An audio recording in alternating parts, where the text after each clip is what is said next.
Fala galera, beleza? Mais um vídeo aqui no canal. Bom, nesse vídeo nós vamos conversar só um pouquinho sobre Data Structures em Python. Bom, eu vou falar das 4 principais estruturas de dados que a gente tem em Python, que são talvez as mais conhecidas, que o pessoal acaba usando. Tem gente que acaba esquecendo sempre do 7, mas é legal falar delas novamente. E aí eu vou falar, e aí a gente tem uma lista de algumas outras, eu vou voltar em algumas depois no final para falar. Tem dois casos aqui específicos também no finalzinho, que é o Name Tuple e o TypeDict, que eu quero comentar alguma coisinha, mas vai ser bem rápido para a gente poder ter um vídeo aí mais completo sobre, principalmente sobre as 4 primeiras estruturas. E eu quero mostrar um follow-up do vídeo anterior sobre tipos de dados básicos, né, que eu citei classes, e aqui nós vamos fazer, eu vou mostrar uma implementação de uma estrutura nova, vamos dizer assim, que foi inventada para a gente poder sentir como que é criar uma estrutura nova e ao mesmo tempo criar um tipo novo dessa forma, beleza? Bom, então vamos começar falando das 4 principais estruturas de dados que a gente tem em Python e talvez aqui a mais utilizada, que é a própria lista.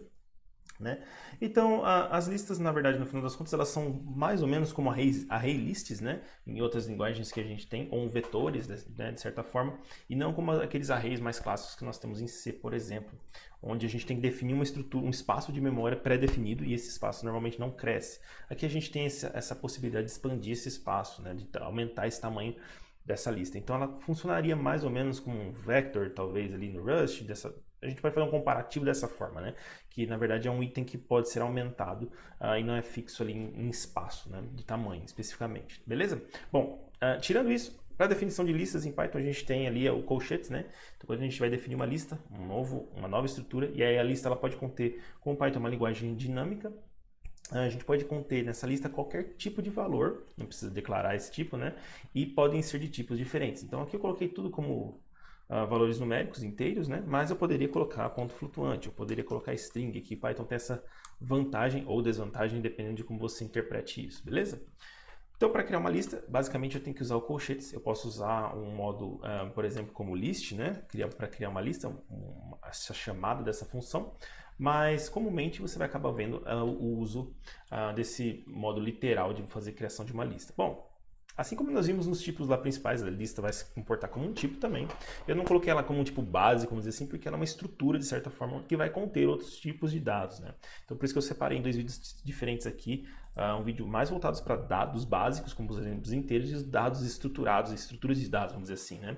Melhor dizendo, estruturas de dados que são, por exemplo, as listas. Então, elas vai conter, mas ela tem as mesmas operações que a gente viu lá de type. Um paralelo que a gente pode fazer com string, que eu falei no vídeo anterior, é que as listas aqui, elas também são indexáveis, né? No sentido de eu conseguir acessar um item usando um valor numérico de índice, né? Então, quando eu dou o L aqui, que é minha lista, e abro colchetes 0, eu estou acessando o primeiro item. As listas, assim como na string, eu também consigo fazer slicing, né? E consigo fazer inverso dela também. Então, para pegar o último elemento, eu posso usar... É claro que eu posso dar um length de L menos 1, só que por praticidade eu consigo só fazer o L menos 1 aqui.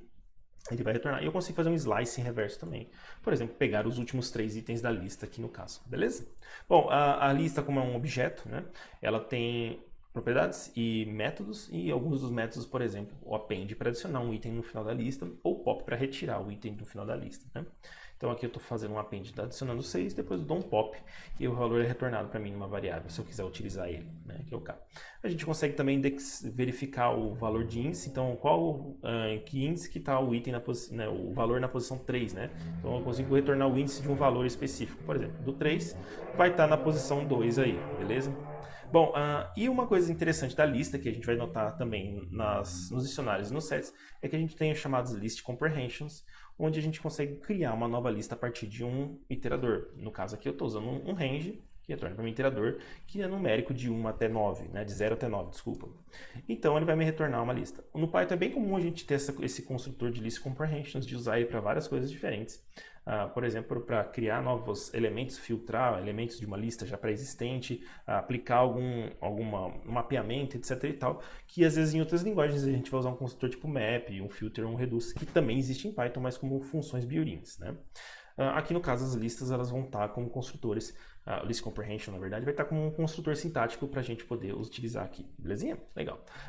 Então as listas são acho que é a principal estrutura de dados que a gente vai usar no dia a dia, talvez em grande quantidade, e nós vamos falar de uma outra também que a gente usa bastante, que são os próprios dicionários. Mas antes, eu queria dar uma passada rapidamente sobre as tuplas e falar duas características aqui das tuplas que podem às vezes confundir o pessoal que está mais começando aí. A primeira delas é que a tupla, apesar dela se comportar quase da mesma forma que uma lista, com a diferença da gente ter um parênteses para definir uma tupla, né, que nem está definido aqui, ela não, aí tem a parte de indexação, né, no sentido de conseguir fazer slicing e tudo mais, uma tupla ela é imutável, então eu não consigo alterar um item de uma tupla. É claro que se o item dentro da tupla é uma classe, por exemplo, ou outra lista, como a gente está vendo aqui embaixo, né, eu consigo mutar os elementos ali. Então, o elemento principal da tupla não é mutável, mas os elementos internamente a ela podem ser sim mutáveis, né? Como por exemplo, nesse exemplo aqui eu tenho uma tupla com duas listas dentro, eu consigo ainda editar a lista interna, porque ela é um objeto mutável, e consequentemente adicionar um item novo ali nela. Tá? Outra coisa interessante que sempre às vezes acaba pegando o pessoal é que não existe no Python a chamada tuple, ou talvez um tuple comprehension, né? Então às vezes você pode encontrar um construtor como esse e pode te induzir a acreditar que isso é uma tuple comprehension, porque você conhece list comprehension, dict comprehension, por exemplo, que nós vamos ver também. Isso pode te induzir a achar que existe um tuple comprehension. Na verdade, não. Esse cara aqui é um outro tipo de... é um mesmo formato, mas é um outro construtor no sentido dele ser um generator expression, chamado de generator expression, onde você está trabalhando com geradores e não necessariamente criando uma tupla. Se a gente quisesse efetivamente criar uma tupla a partir dessa expressão geradora, eu teria que, por exemplo, colocar um tuple na frente. Um modo de você criar seria fazer esse tuple na frente, fazendo com que a expressão geradora se materialize como uma tupla em memória, beleza? Então, só um ponto de atenção para quem está trabalhando, às vezes, com Python mais novo, aí que está começando, e encontra um construtor desse. Pode acontecer de você encontrar um construtor desse no código e entender que talvez fosse uma tuple comprehension. Na verdade, não é. É uma generator expression, beleza? Bom, então essas são duas características que eu queria falar sobre tuplas. Uma que ela não é permitido você dar assignment em itens nela, que são imutáveis, né? E outra essa confusão que pode haver entre generator expression ou não. Bom, vamos para o próximo, que é bastante usado também em Python internamente, tanto por nós quanto pelo próprio internamente em alguns construtores, por exemplo, nas classes, né? Então, os dicionários. Então, os dicionários, na verdade, aqui são implementados como hashmaps. A gente vai ter um chave-valor, né? Então, o dicionário é basicamente um map de chave-valor, um link entre os dois, né? E ele também vai ter as mesmas características de type que a gente viu em todos os tipos de dados por enquanto. E outra característica interessante dele, que para você definir ele, você usa braces aqui, né, as chaves, e você coloca o tipo, né, a chave, né, que vai ser, e o valor que vai ter representado para cá, que vai ser vinculado àquela chave, né. A gente consegue retornar esse valor da chave, um dos valores, né, de determinada chave, usando essa notação aqui, onde eu coloco D e abre colchetes aí, e ponho o nome da chave, e aí ele vai me retornar o valor dela. Ou o que é mais interessante a gente usar é usar o .get, que é um método desse objeto, onde você consegue retornar o valor, mas se esse valor não existir, ele vai retornar um valor default. Um interessante notar é que se eu colocar uma chave que não existe, né, eu vou obter um erro, na verdade de key error, porque a chave não existe dentro do dicionário, enquanto que aqui, se a chave não existir, eu vou retornar o valor que eu defini aqui como default, que é o caso aqui embaixo, por exemplo. Então, a chave D não existe nesse meu dicionário, consequentemente o valor de retorno é o nome, enquanto que aqui em cima, se eu colocasse D, teria um retorno aqui, né? Então, teria um erro um erro no caso, tá? Se eu fizesse isso, ele iria me retornar aqui, o ChatGPT já está completando um key error D, por exemplo, beleza? Tá? Coisas que a gente pode fazer com os dicionários é, por exemplo, pegar só as chaves desse dicionário. Então, quando eu dou um d.keys, ele vai me retornar essa estrutura de dict keys, onde vão estar só os valores das chaves, ou values, que vão estar só os valores relacionado a cada chave. E eu tenho a opção de também chamar um .items aqui, onde vai me retornar um par de tuplas de chave e valor, como definido aqui nesse exemplo. Então, é um dict items, onde cada item vai ser uma tupla com a chave e o valor, belezinha? Eu consigo fazer alguns truquezinhos interessantes que a gente tem no Python, por exemplo, se eu quiser definir se eu tiver duas listas com tamanhos iguais e eu quero definir um dicionário a partir dela. Eu consigo usar a função zip e os built-ins, zip e o dict para basicamente criar esse novo dicionário. E aí a gente tem um dicionário com chave e valor, né? Dicionário, para setar um valor num dicionário, é só eu basicamente pôr o dicionário, criar uma chave e colocar o valor que eu quero. Então, a partir de agora, esse dicionário D vai ter o valor 4 aqui também. E assim como a gente tem nas listas, nos dicionários a gente tem os Dict Comprehensions, ou Dictionary Comprehension, que eu coloquei aqui no comentário, mas a característica é um pouquinho, o que muda um pouco da lista, que na verdade como os dicionários são definidos com chaves, a gente vai colocar a comprehension entre chaves, e o dicionário precisa de uma chave e um valor. Então, consequentemente, eu tenho que colocar uma chave qualquer que seja, né, um Q, um K, né, ou e dois pontos para definir que é a chave e o valor. Então, o Dict Comprehension ele vai funcionar dessa forma. Deixa eu voltar aqui meu i, porque eu basicamente estou fazendo essa operação, mas eu tenho que definir uma chave e um valor para o dicionário, e aí o Dict Comprehension vai funcionar da mesma forma. Tá? E a última estrutura que eu queria comentar são sets. Os sets são bem interessantes. Por representar em conjuntos, de certa forma a gente pode pensar o set como um conjunto matemático mesmo, que a gente tem aqueles diagramas de Venn, né, para quem está acostumado a trabalhar às vezes com SQL também, vai acabar se lembrando daqueles diagramas de Venn, onde, por exemplo, a gente vai trabalhando num linear join, onde você vai colocar as duas bolinhas, a bolinha de o diagrama, né, de Venn das duas tabelas que estão relacionadas, e o centro lá vai, por exemplo, retornar a junção delas, né? Então, a gente vamos poder pensar os sets aqui dessa mesma forma, como conjuntos que vão ser, por exemplo, agregados de determinadas formas, como uma união e etc e tal, tá?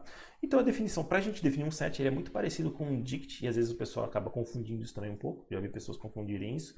A diferença só é que eu não tenho um par de chave e valor, né? Então, consequentemente, ele é como se fosse uma lista, só que a definição dele é com chaves também, tá bom?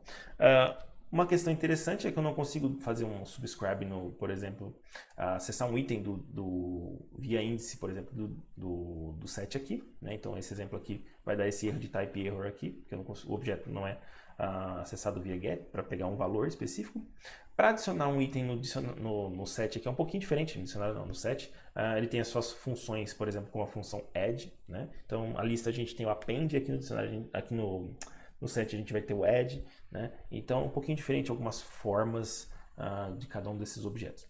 E o set a gente também tem o set comprehension, e ele vai ter a mesma característica, e aqui também gera confusão, né? Porque como eles estão com chaves, às vezes você pode confundir o set comprehension com o dict, porque a diferença de um para o outro é basicamente a chave e valor aqui. Sem chave e valor, a gente está criando o set comprehension, né? E aí aqui são alguns exemplos dos que eu comentei dos diagramas de Venn. Se eu tiver dois sets, por exemplo, o S1 e o S2, que é basicamente dois conjuntos, um conjunto de 0 a 9 e outro conjunto de 5 a 14, eu consigo fazer união dos conjuntos, por exemplo, um S1 pipe S2 ou S1 union com S2, e aí eu faço a união dos dois conjuntos. Eu consigo operar numa intersecção, então S1, o E comercial aqui, S2, eu consigo fazer uma intersecção entre os dois conjuntos de dados. Ou usar, por exemplo, o intersection aqui. E a diferença também eu consigo fazer usando menos ou usando o método do objeto difference, por exemplo. E aí a diferença vai ser, é óbvio, diferente dependendo da cardinalidade que eu uso aqui. Se eu colocar o S1 primeiro, vai ter um difference. Se eu colocar o S2 primeiro, vai ter outra difference, porque ele vai comparar o primeiro com o segundo e pegar a diferença do primeiro para o segundo, beleza? Então, é muito interessante essa parte do set. A gente tem alguns usos bem legais. Por exemplo, encontrar o que existe em um conjunto e outro. Vamos imaginar que eu quero encontrar as palavras que são iguais entre duas listas. Eu poderia convertê-las em set e fazer um union aqui entre elas, por exemplo, para tentar encontrar um intersection, talvez seria melhor, né? No caso aqui, para a gente conseguir encontrar os valores iguais que temos em duas listas, por exemplo. Poderia ser uma opção de ser feito isso, se elas não fossem muito grandes, etc e tal, beleza? Um detalhe interessante dos sets que eu deixei aqui já meio que pré-criado foi um exemplo de execução. Então, volto a falar, né? Uma coisa interessante que a gente tem nos sets, e diferentemente da lista, e isso também volto a citar o livro do Ramalho, Fluent Python, ele também comenta isso, é que os sets têm um acesso mais rápido em relação ao modo como está criado a distribuição dele dentro do interpretador, né? Porque os sets só aceitam objetos acháveis, né, que tem um hash, então consequentemente a busca é mais rápida por isso, né? Então eu fiz só um exemplo aqui onde eu estou gerando 1 milhão de itens, de 1 a 1 milhão, números, né? Eu tenho uma lista e eu tenho um set, tá? E aí basicamente eu vou procurar um número, né, 999 mil, deixa eu colocar aqui assim, dentro de cada um deles. E vamos ver qual que é mais rápido, eu vou procurar 20 vezes dentro de cada um deles. Então eu vou fazer um for 20 vezes, fazer uma verificação, buscar o item e vai retornar, e vou guardar esse tempo dessa variável t, e depois eu vou tirar a média de quanto tempo demorou isso, tá? O mesmo para o set e tudo mais. Então a gente vai conseguir enxergar aqui que essa busca, deixa eu rodar de novo aqui só para ficar mais claro, essa busca na lista retorna em torno de 0,01 segundos, né? Enquanto que no set está na casa de 0,0000 é menos 7, então a gente tem 7 zeros depois da vírgula. Então é muito rápido essa busca, por exemplo, por esse valor inteiro. Tá? Não é um excelente exemplo esse, mas é um exemplo para tentar exemplificar um pouco. Lembre-se, claro, que todo exemplo é um exemplo e na prática você tem que avaliar se realmente fazer tudo isso faz sentido no seu código e se realmente tem uma melhora de performance aqui. Para muitos itens isso vai fazer bastante sentido, para poucas coisas talvez não faça não tenha tanta necessidade de você operar dessa forma. Lembrando que aqui eu estou com 1 milhão de itens, 1 milhão de números, né? Então faz bastante sentido nesse caso, beleza? Acho que era isso em termos desses tipos básicos, né?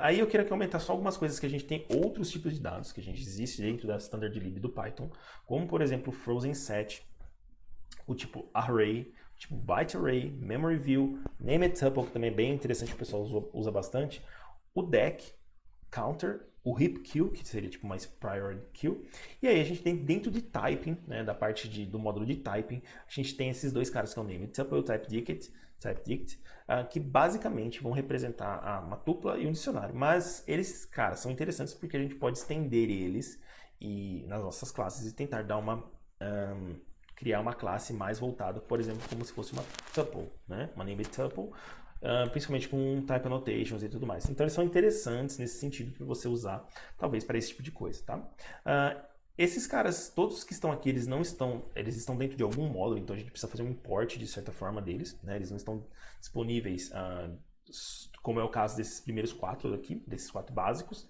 que eu coloquei como básico, onde basicamente já tem um import direto para você usar uma lista, um dict, um tuple e um set. O frozen, esses caras, você tem que dar um from, alguma coisa e fazer um import.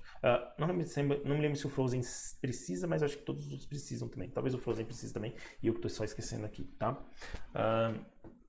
Com certeza, esses caras aqui e o array, você tem que fazer o byte array, eu não lembro também, mas acho que sim também, tá bom?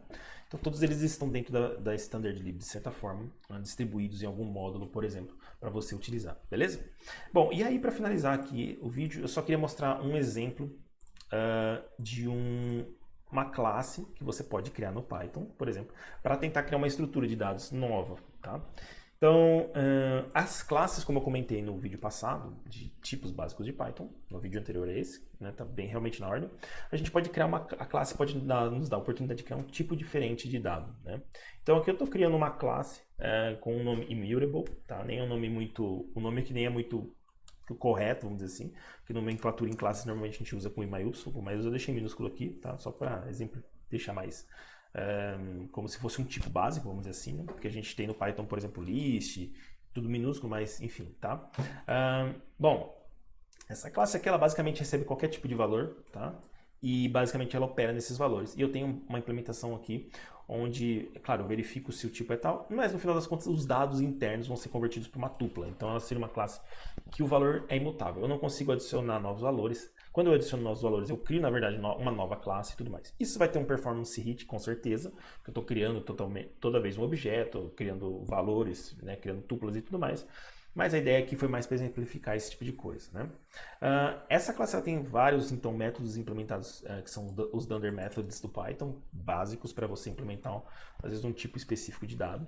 Então tem o getItem, setItem, e aí eu criei alguns métodos mais específicos que a gente tem, por exemplo, uma lista que é o append, né? Então o append aqui, na verdade, ao invés de ele adicionar um item no meu atributo de controle, que seria esse dunder data, na verdade ele está criando uma nova classe, uma nova instância desse objeto, passando os dados que existem hoje, mais os itens que eu estou passando novo. Como eu disse, tem um performance hit bem grande aqui para fazer esse tipo de operação. E assim vai para todos os elementos, tá bom? Eu implementei também algumas coisas tipo um map, filter e um reduce aqui, usando as funções built-ins do Python. O que me permite fazer com esse tipo de coisa? Criar um from também, se eu tivesse um dicionário para alguma coisa assim. E outros mais built-ins que a gente tem, dunder methods que a gente tem no Python também, tá? Então com isso eu consigo criar uma classe e consigo criar esse array imutável, que vai operar num tamanho, que vai operar para pegar um valor e etc e tal, para testar o valor. Eu consigo adicionar um item. Quando eu adiciono, eu crio novamente uma classe e retorno esse valor. Então, eu tenho que retornar aqui, caso contrário, o original não teria operação, não teria mudado, né? Não seria mutado. E aí o novo vai ser uma classe immutable com os valores novos, tá? Tudo isso, como ele está retornando um novo objeto, eu conseguiria fazer um stacking, e aí que eu vou mostrar aqui para baixo, que seria, por exemplo, fazer isso. Array insert, ponto, remove, ponto insert. Então, cada ponto aqui, ele está operando nos dados que já existem e retornando para mim uma nova classe e tudo mais. Enfim, né? É uma implementação. A gente pode também implementar classes mais simples. Aqui é um outro exemplo. Eu quis trazer esse exemplo todo só para mostrar duas classes diferentes. Aqui eu estou operando ela como um data class, que aí me permite ter type annotation dessa forma nas classes, né? Então eu criei uma classe person aqui, com name e age, para mostrar que o immutable também consegue aceitar classes customizadas, não só valores numéricos, como por exemplo eu defini até agora nesse momento desse código. Então o immutable consegue receber, por exemplo, N valores aqui, para isso gerar uma tupla no final das contas e internamente ser esse controle, né? Ter esse controle de acesso, como por exemplo array00.name John, certo? E aí eu consigo também fazer o map, como eu comentei lá, destacar ele para fazer um map onde eu vou criar um novo dado, né, nesse map, colocando a idade -1 e depois eu vou filtrar a idade marca 1. No caso, vai me retornar aqui um immutable vazio, né? Então seria um 0 aqui. E como está implementado nesse immutable também os dunder methods de hash e equally, de igualdade, eu consigo, por exemplo, passar esse cara para outras estruturas, por exemplo, um set. Então, um set poderia conter dois immutables e, consequentemente, como eles são idênticos, né? São os mesmos valores, tem os mesmos valores, eles têm o mesmo hash. Na verdade, é um set com um único immutable. Então, tem uma implementação completa dessa classe aqui nesse sentido, tá bom? Então, é um tipo de dado diferente. É um tipo de dado que tem algumas implementações que eu consigo usar ele como se fosse um tipo de dado normal dentro do Python. Qual é o problema dele? Como eu disse, tem muitas cópias de dados, muitas cópias de criação de objetos e tudo mais. E, consequentemente, o tempo para eu fazer as mesmas operações que eu faria numa lista, que é, por exemplo, um append criar uma lista com 100 mil itens, né? Então, criar uma lista com 100 mil itens numéricos demora no Python 001, enquanto que nessa minha implementação aqui vai demorar aí, sei lá, uns 40 segundos, se eu não me engano, que vai rodar, beleza? Então tem esse probleminha aí, vamos dizer assim, né? Probleminha entre aspas aqui, é um problema bem grande, então não consigo trabalhar com grande volume de dados, por exemplo, com esse tipo, mas conseguiria trabalhar de alguma outra forma, com um pipelinezinho, alguma coisa nesse sentido mais básico, certo? E aí eu peguei essa implementação bem básica e fiz uma implementação bem básica em Rust também, mais ou menos seguindo essa mesma linha, vou até deixar aqui rodando, agora que ele terminar a gente vê. Eu usei o Pile3 para criar uma implementação básica, bem básica mesmo, desse immutable. Na verdade, só bem simplesinho o init aqui no new do objeto e o append que está aqui, certo? E essa implementação em Rust, na verdade, internamente, ela só está aceitando valores numéricos, porque eu não fiz uma substruct para conter os valores, eu criei uma struct direto com data no tipo de usize.